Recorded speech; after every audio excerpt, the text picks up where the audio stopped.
Thank you very much, Mr. Chairman. Thanks to all the witnesses for being here. Dr. Wollenitz, if I could start with you. You served as the Chief of Staff to Francis Collins for 4 years, is that right? That's correct, Senator. From 2017 to 2021, is that correct? Yes, that's correct. So right through the heart of the pandemic. Yes. I noticed that Dr. Collins was intensely interested in discrediting the lab leak. I guess we'll call it a hypothesis. I think it's probably a little bit stronger than that now that we know something of what our intelligence agencies have long assessed. Last month, I had the chance to speak with Dr. Robert Gary, who sat right where you are, who co-authored that really, frankly, shameless propaganda piece, the Proximal Origin paper, which infamously stated that the SARS-CoV-2 is not a laboratory construct or a purposely manipulated virus. It went on to say it could not possibly have come from a lab. This, of course, we now know is not what multiple U.S. intelligence agencies assessed. What interests me is that your office was very involved in that paper, which was supposed to be an independent piece of scientific analysis, but Dr. Collins actually called Dr. Gary when he was supposedly working on the paper on February 1st, 2020. Is it normal for scientists who are supposedly doing independent research to get together and talk about how their conclusions are going to come out? Thank you for the question. Hey, what's Senator up, guys? If you're new here, make sure to hit that subscribe button so you don't miss out on the latest updates.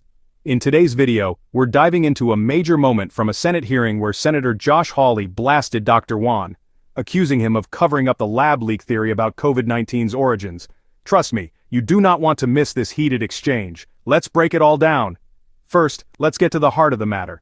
Senator Hawley's accusations against Dr. Wan and the NIH. Hawley accused Dr. Wan, Chief of Staff to Dr. Francis Collins at the NIH, of dismissing the lab leak theory as a conspiracy. Thank you for According the question, to Hawley, Senator the NIH Hawley. pushed... I think in general, yes, it is quite common for scientists across biomedical research fields, while they're in the process of doing research, to discuss with colleagues and other scientists. I do not believe that that is an accurate description of the conversations that took place. Well, tell us, what were the nature of the conversations?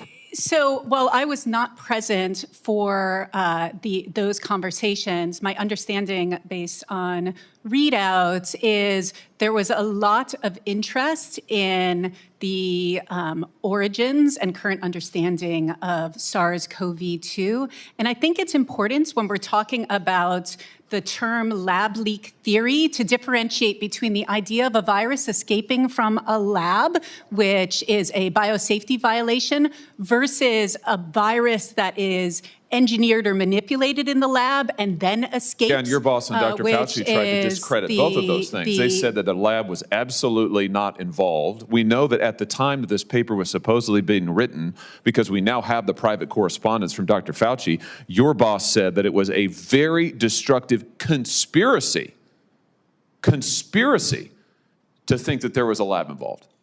So he's on the phone with a scientist, quote-unquote scientist, who's supposedly writing an independent paper. By the way, Dr. Gary testified under oath that he was coming to his conclusions while this paper was being written. He was discovering the answers. But we now know that your boss was on the phone with him saying this is a very destructive conspiracy before the paper was even written. My question is, why was your office so intent on pushing to the public the idea that this could not possibly have been a lab issue? Is it because of the NIH's role in funding gain-of-function research at the lab? Is that the reason why? So, Senator Hawley, I would say that in the event of any new and emerging infectious disease, if you've ever gone through a tabletop exercise in biosecurity. Yeah. Answer my question. Is it because that NIH was actually helping to fund, EcoHealth was funding gain-of-function research? No, I believe that's an inaccurate assessment. According to Hawley, the NIH pushed the narrative that COVID-19 couldn't have come from a lab, despite evidence suggesting otherwise. But why was the NIH so insistent on shutting down this theory? Was it to cover up their own involvement in funding research at the Wuhan Institute of Virology? That's the question Hawley raised. Next, let's talk about the controversial Proximal Origin paper. Co-authored by Dr. Robert Gary, it claimed SARS-CoV-2 couldn't have come from a lab. Hawley argued it wasn't independent. According to him, Dr. Collins was involved in the process, calling Dr. Gary before the paper was published. In fact, your boss misled Congress and testified falsely that NIH and the EcoHealth had never conducted gain-of-function research at Wuhan, correct? No, that's incorrect. He did testify that. I believe, sir, that what he testified to was that there was no evidence at that time that NIH was funding research that met the scope of the P3CO policy, which I want to differentiate from the term gain-of-function research, oh, of course. Which is a this is the classic. term. This is the classic. Now that we've lied, now that you have, and your office, lied to the American people for years, told the American people that a lab leak was a very destructive conspiracy. That's your boss's statement while you were his chief of staff. Of course, we now know that that was the conspiracy to hide this from the American people, to censor people who went out and said, you know what, actually, maybe this is a lab leak. Your office, Dr. Fauci and others, tried to actively censor them. There was a propaganda effort that this paper was the center of, and now everybody says, oh well, we just weren't sure at the time. We didn't really know. You knew exactly what you were doing. You were actively misleading the American people the entire time. Get this, after that paper, it's really an opinion piece, was published, your boss then says to Dr. Fauci that he had really hoped that the paper would settle this. Is there anything more that we can do to shut down this destructive conspiracy? This is in April of 2020. And then Dr. Fauci went to the White House podium and said that absolutely there's no way that this could have come from a lab. Let me come back to my original question. Why was your office so intent on shutting down any talk about this being involved with a lab? Why? I don't understand it. Why the hysteria? So, Senator Hawley, I will say that my understanding of the situation is that no one at NIH, including Dr. Collins, Dr. Fauci, myself, ever suggested that there wasn't the possibility that a virus had escaped from a lab. Oh, that's ridiculous. Let me just stop you right there. I cannot have these lies just continue to be told over and over again. Sorry, and wrong. That's false. You people repeatedly said it could not have come from a lab. Your boss said it was a very destructive conspiracy.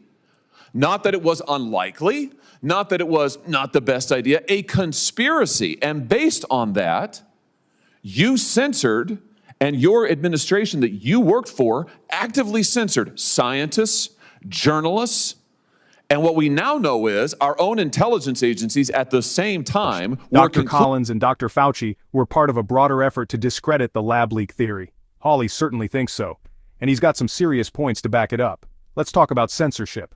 Hawley accused the NIH of censoring those who spoke in favor of the lab leak theory. He claimed scientists, journalists, and citizens who questioned the narrative were silenced. Hawley suggests the NIH worked with tech companies to push the narrative that the virus came from nature. Hawley's biggest criticism, that all of this has eroded public trust in science.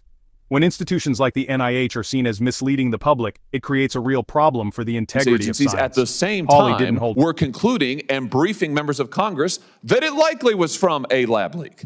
I mean, it's extraordinary. And now you've been caught red-handed because you thought that the rest of us wouldn't find out. You thought that the public would always be kept in the dark. And as it turns out, we now know these emails have become public that you were pushing this propaganda effort and yet claiming the mantle of science. Don't you see that what you have done has set back the respectability and integrity of science by generations?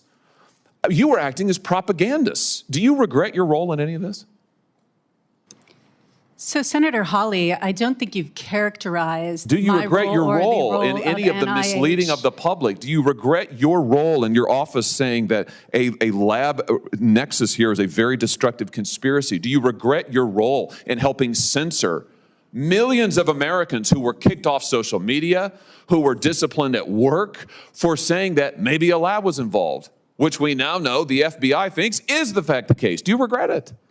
I do not believe I ever had the role that you're describing. Do you regret anything that you did during this period? Do you regret not speaking out?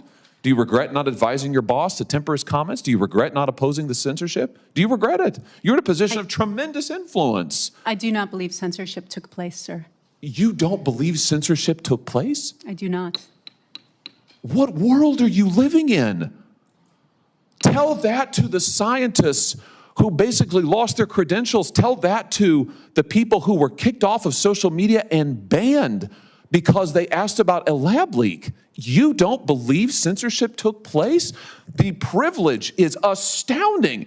You were the chief of staff at the NIH pushing these conspiracies, pushing the effort to shut down Americans, and now you have the gall to sit here and say censorship never took place. I mean, it's unbelievable. Unbelievable. Senator, I cannot believe that that's your testimony. And frankly, I can't believe you have the gall to sit here and say that. Thank you, Mr. Chairman. Thank you. Senator Rosen, you're recognized for your questions. Senator Peters, may I have a chance to expand on my comments for a moment?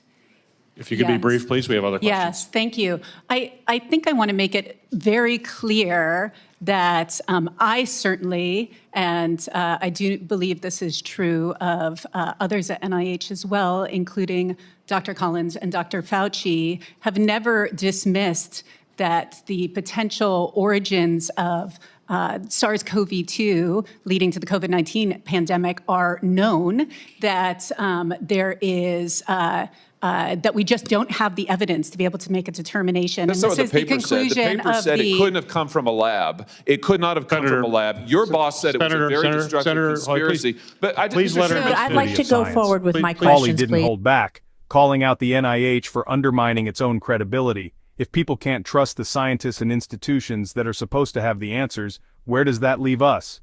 The fallout from this debate has been huge, and it's something we all need to be paying attention to. So what do you think? Was the NIH involved in a massive cover-up to protect its own interests? Let me know your thoughts in the comments below. I'd love to hear from you. And don't forget, if you found this video insightful, hit that subscribe button so you never miss a breakdown like this. Thanks for watching, and I'll see you in the next one.